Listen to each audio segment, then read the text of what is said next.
This is the Lazy Teacher Podcast. Welcome back to the Lazy Teacher Podcast. My name is Brian Pulowski. This is episode 11, Insecurity. Thanks for checking in again for another episode. I've been thinking a lot about this one, and I really wanted to make an episode on this for quite a while now.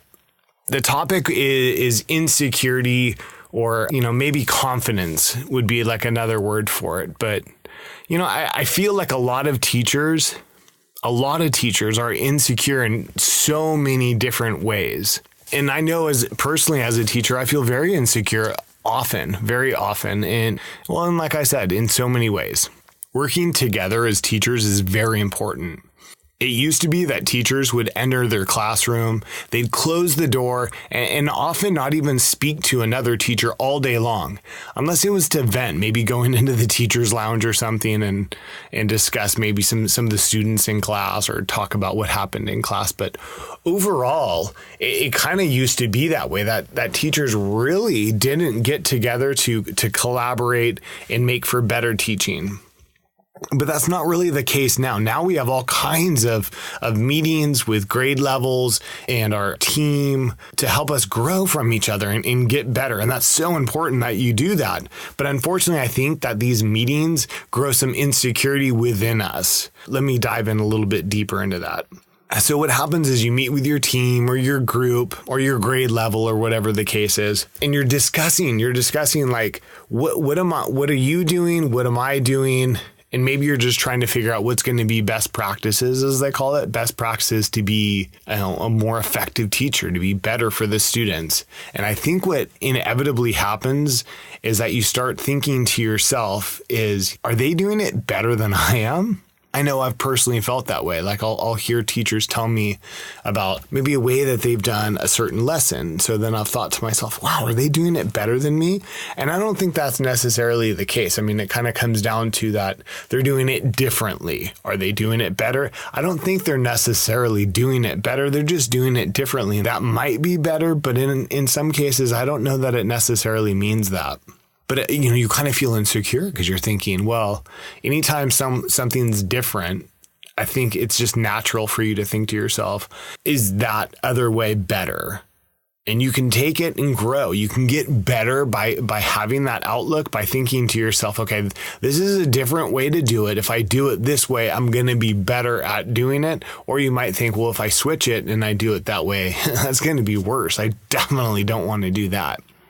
So I think, that's just human nature to start to think, is different better? I don't know. And I think when you collaborate with teachers, which I think overall, don't get me wrong, I think overall collaboration with teachers or collaboration within your work, whatever you do, is a great thing. But I think it's only natural that you start to think, are they doing it better than I'm doing it? And so I think it's important that you keep in mind that different isn't necessarily better. It's just different, right? That's kind of how the expression goes. I hear that all the time. Different isn't always better. Or you start to compare scores. That happens a whole lot in collaboration. And that's important in some regards. Let me give you an example. So you sit down in your group and you start to discuss like grades. You say, okay, I gave the Unit B test, and my kids scored an average of 85%. And then the next teacher says, that's great. On the Unit B test, I scored a 90%. And so right away in your head, you're thinking, oh, what did I do wrong? What did I do wrong that made my class score worse than another class? And then there's that insecurity again. You're thinking, what am I doing wrong? Instead of thinking, what did I do wrong? Think, what can I do better to come up to that level? I think that's why collaboration is great, because then you can talk to the other teachers and figure out what you can do to get better. Wow, you scored 90%? That's excellent. What did you do? How did you help them study? Or what were your best practices in the classroom that helped them get to that level? That's the attitude you need to take. You can't dive into your insecurity and think, oh man, I'm a horrible teacher. I didn't score as well. And then all of a sudden, I don't want to share out. I don't want to explain how I did on the next test results, because I don't want to look like I'm a bad teacher. And I don't think that makes you a bad teacher. You need to keep in mind that this collaboration between teachers is to help everybody grow. Everybody's going to grow together if you're building together, right? And I'm going to get to that a little bit later in the episode, but you want to build together as a team. Okay, instead of feeling insecure about your scores, because that's not necessarily a bad thing. Okay, so my scores aren't the same as another teacher. What did I do wrong? That's not necessarily the case. I think what you need to look at is the other side of it, is that every class has different students. We all know that. That's like that in any job. Every class is going to have different students. Every job is going to have different people doing different things with different skills. So scores are not really a determiner of our proficiency as a teacher. And I think that's very important. Let me say that again. Scores are not a determiner of our proficiency as a teacher. Likewise, scores are not the determiner of a proficiency of a student, how smart a student is. Absolutely not. So there's an expression that goes something similar to this. You'll never really know how well a fish can swim if you put it in a fish bowl. You follow what I'm saying here? If you're restricting yourself to a certain area, you're never going to know how big that can get unless you try bigger things. Another factor that brings out insecurity in teachers, or this lack of confidence, is that I find that teachers are not sharing with other teachers. Here's what happens. Because I'm not doing enough, I feel insecure about my teaching ability. I'm just going to use myself as an example.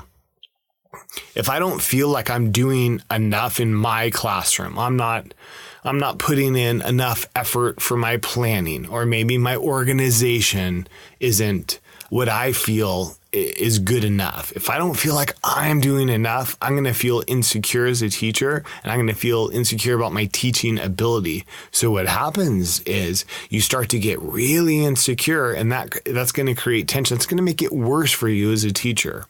Another factor is teachers that aren't willing to share what they have, or not willing to share what they do, or not willing to share what they make, because they don't want someone else to do it better than them. And that's absolutely insecurity. So teacher does something in the classroom, they felt it did really well, but then, another teacher says, "Hey, how did you approach that lesson? How did you get to that end result where your students were successful?" And a lot of teachers won't share what they're doing, and it's frustrating. It's not a good thing. It's not healthy for the students, and that's ultimately what we're trying to achieve here, right? We want student success, and that is not healthy for student success when when teachers aren't willing to share what they're doing in the classroom, or not willing to share what they have or what they made. They kind of feel like, I went to all this effort, and I can understand it. I went to all this effort. I made this wonderful assessment, or I made this wonderful project or activity for my students. Maybe you feel that the teacher next door, the teacher that's asking for your help, you don't want to share it because you're thinking, well, I did all the work. I did all the work. Why do you get to benefit from my work? That is counterproductive. Absolutely. That is counterproductive to student success. And it's not healthy. Ultimately, what it's doing is it's making you an insecure teacher, because you have a teacher that's reaching out. They're asking for help on how to do something. And if you're shutting them down by saying that you're not willing to help, or, "Oh, I'm not sure, I found that online somewhere," or, "I'm going to have to," this used to be a very popular phrase that I would hear. It's not mine. Let me ask the person I got it from, and I'll see if I can give it to you. I'm sure you can already tell where this is going. It never came out. The person, in quotes, never said that it was okay to have, or whatever the case was. And it was just like an excuse. It was an excuse to not share out. And that is absolutely insecurity. It's feeling like you're not secure in your own teaching abilities, or you feel like, you don't want to share. I don't want them to do better than me. And better than me is the wrong attitude to have, because teaching is not a competition. Not at all. I'm not saying that competition within education isn't healthy. It is. I mean, if you can think of it productively, and you want your students' achievement level to go up because the rest of your grade level is going up too, and you want to rise up with them, and you make it a competition within yourself to make it better. That's good, right? That's human nature to be competitive and to want to get better and to compare yourself to others. But where it gets unhealthy is when you get insecure about it and you all of a sudden start thinking, well, I'm not that good. And that's where teaching's not a competition. It's not a competition when it's making you feel like you're a bad teacher. I remember when the state test was huge. You know, it still is. It's very important. But it used to be we would take our scores and then you would compare your scores to other teachers at the beginning of the following year. And it was so stressful, so incredibly stressful. I remember teachers, almost putting their heads down when it was time to talk about the data from the previous year. And in that's not healthy. All of a sudden, we're taking an environment and it's making all these teachers super insecure because they don't want their data to be released. And that's not healthy, because what happens is these teachers become very insecure about their scores when it doesn't necessarily need to be a competition. And all teachers are different. All classrooms are different. We already covered that. It kind of comes down to, if we're competing, then we aren't working together. And if we aren't working together, then this naturally breeds insecurity in us. Like, who's better? Why? Why are they better? That's not necessarily a good thing. It's going to be constructive if you can take it constructively, but not a lot of teachers take it constructively. It's a very insecure thing in teachers. What we want to do is build up our colleagues, our friends, our competition. We want to build them up and rise together with them by sharing what we're doing, by sharing what we're making, by being available for teachers and other people to reach out to you and ask for help. You're only going to get better within yourself. When you help someone rise up and get better, it helps you. You're not making someone better than you. If you are rising them up, if you're bringing them up to a good level, to a stronger level, to be a better teacher, everybody benefits. And especially who benefits is the students. We're working towards helping the children. And the more we lift each other up, the more positive experience our children are going to have in school. And that's ultimately what the goal is. I know this is like a job for us. I know a lot of teachers like to be competitive with their scores. They like to, who could be better at what. And I get that. I absolutely get that. But I'm not talking about that. What I am talking about is the insecurity that comes from teaching and not wanting to share. You got to share. You have to share, regardless if you feel like you did all the work, they did none of the work. What's going to happen is you share out with this teacher that you feel didn't do anything. And I promise you, they're going to appreciate it. And it is going to absolutely come back to you threefold, so much. It is definitely going to benefit you in the end. You just have to be optimistic and know that that's going to happen. Will it happen the next day? Maybe. Next week? I don't know, but it is definitely going to come back to you. In education, it's very reciprocal. Everybody needs to help each other out, or else everyone's going to fail together, okay? You can't just have one person that's going to rise up. Our students are going through all the grade levels, regardless if it's pre-K all the way up to high school. We got to work and build each other up. We need to lift each other up so we can help our students. There's a popular phrase that goes, seek and you should find, or seek and you shall find, right? There's all different ways of saying it, but ultimately this is a popular saying. Basically, you can't find something unless you're looking for it. Imagine I asked you to walk into my classroom and look for all the students that had on white shoes and come tell me. Could you tell me? Of course you could tell me. You knew the objective. You knew going into it that you were looking for white shoes, and of course you could tell me. So you need to seek your security. You have to actively be looking. You have to actively be trying to be secure if you ever want that confidence. Okay, let me say that again. You have to actively, and I mean daily, be looking and trying to be secure if you ever want that confidence. I think about that a lot in my teaching. Am I looking for things to make me confident about? Am I looking for things to make me feel confident and secure as a teacher? Or am I just getting down on myself because I feel like I'm not doing it as well as someone else in another classroom? And I see that a lot.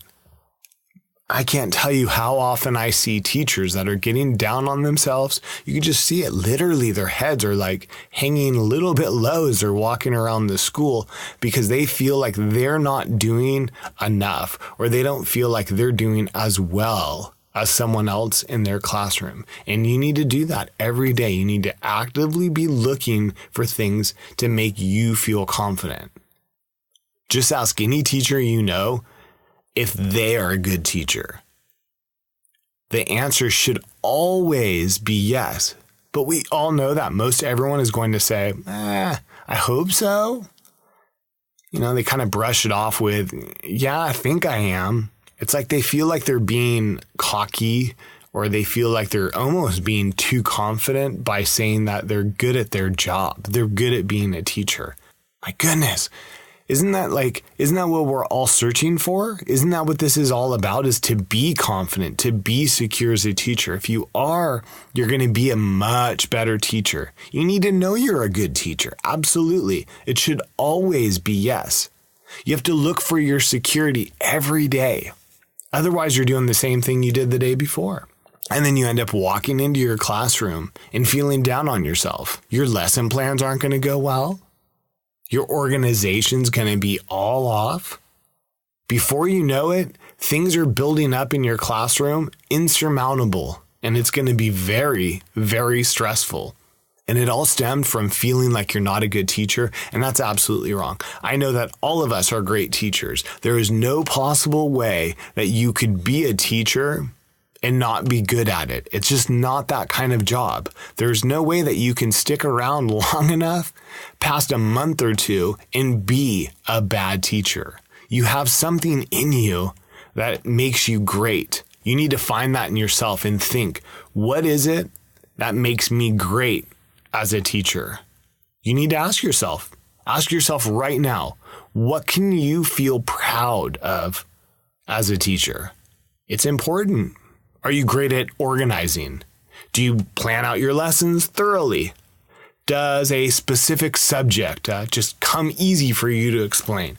Maybe you're really good at math. It just makes sense to you. You could take any topic in math and you could teach it to any level, low level, high level. You can just give it out because math makes sense to you. Or maybe it's reading. You could teach a child how to read, how to have stronger comprehension, or something in science. It could be absolutely anything. It could be a foreign language. Maybe that just makes sense to you. Is that something you can feel proud of as a teacher? Maybe you make really positive connections with students in your classroom. Or maybe it's outside the classroom as a coach. Maybe it's a leadership role that you have, or maybe a support provider or some sort for students, and it makes you a great teacher. Maybe you can't think of anything with students specifically. Are you doing anything that's helping the staff around you to be a better teacher? I can think of one right now, and that should be, hopefully you're saying to yourself that you're a great teacher, you're proud of yourself as a teacher because you're helping other teachers.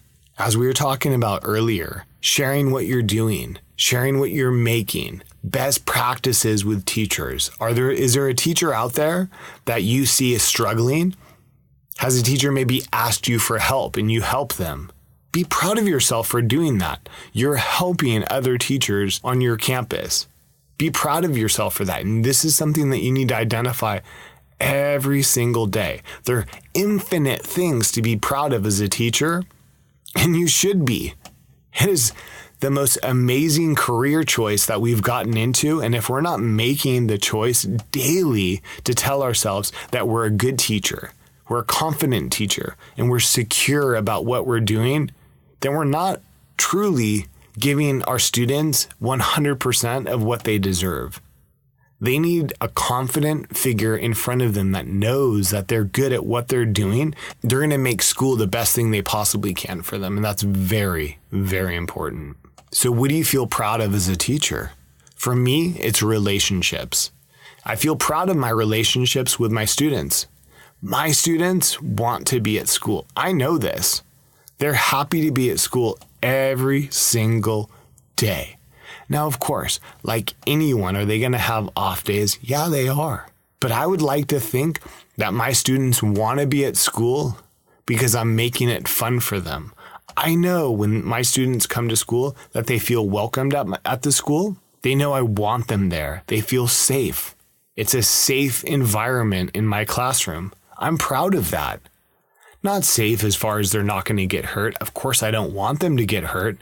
But I mean safe as far as making mistakes, and it's okay. Safe as far as they're not going to get picked on from other students. Safe in that it's okay to learn. It's okay to figure out that you don't know how to do something and that we're going to learn how to do it together. And you might take a long time to figure out how to do it, and the person next to you figured it out the first time I said it. But we're all going to get there together, and we're going to build each other up together. And that's the whole idea of what this episode is about. We need to be secure, and we need to be confident as teachers. We need to build ourselves up, and we need to teach our students that is very important. We need to model that every single day. When I walk around my campus, students come up to me and say hi to me. They want to give me hugs. They want to give me high fives. They want to give me knuckles. They're excited to see me because they know I want to be there. And that's important. They can tell that I want to be at school, and that transfers over to them. They feel the excitement that I have for my school, my love for my school, for being there, for being around children. And it's fun, and they want to be there. And that's important. Can you imagine being a child and hating what you do, having to hate going to school every day? It doesn't have to be like that. You can be the rock. You can be that person for that child that's there for them every single day with a smile, a handshake, a high five. You create the environment for that child. That's what I'm proud of. I had a principal tell me that situation plus reaction equals environment. So a situation happens, you add in whatever your reaction to it is, that's going to create the environment for the student. What kind of environment do you want to create for your students? Something to think about. When you're being an insecure teacher, when you're not confident in what you're doing, are you creating a positive experience? Are you creating a positive environment for your students? I hope you are. They deserve it. That's why we're doing this, right? For the students. So did you do it? Did you think about what makes you feel proud as a teacher? How does that make you feel? It should make you feel great. It makes me feel great that I can create that excitement for learning and love for school and my children. I think like all teachers, I can absolutely identify where I'm not as good as other teachers. That doesn't make me a bad teacher though. And it doesn't make you a bad teacher. Maybe relationships with students isn't your thing. But maybe academics is great for you. Maybe that's what you're proud of. You have the highest scores in your grade level, highest scores in your group at your school. Whatever it is that you're proud of, you should be proud of that and use that pride to help build you up in the areas that maybe you're still insecure about. Use that pride to help you grow and get better in the areas that maybe you're not so good at. And I think it's a very good thing to be able to reflect and think about what you're not good at so you can get better at it. The most important thing, though, is do not be insecure in yourself as a teacher. Be confident every day. Know that you have made the right decision, that what you're doing is a good idea. The job you chose is helping students in children's lives. And that right there really isn't a better career choice in my opinion. And that's going to help you overall as a teacher. What you need to do is every single day, ask yourself that same question. What do you feel proud of as a teacher? Take that pride with you and go be a killer teacher and go kick butt in the classroom. Till next time, see ya!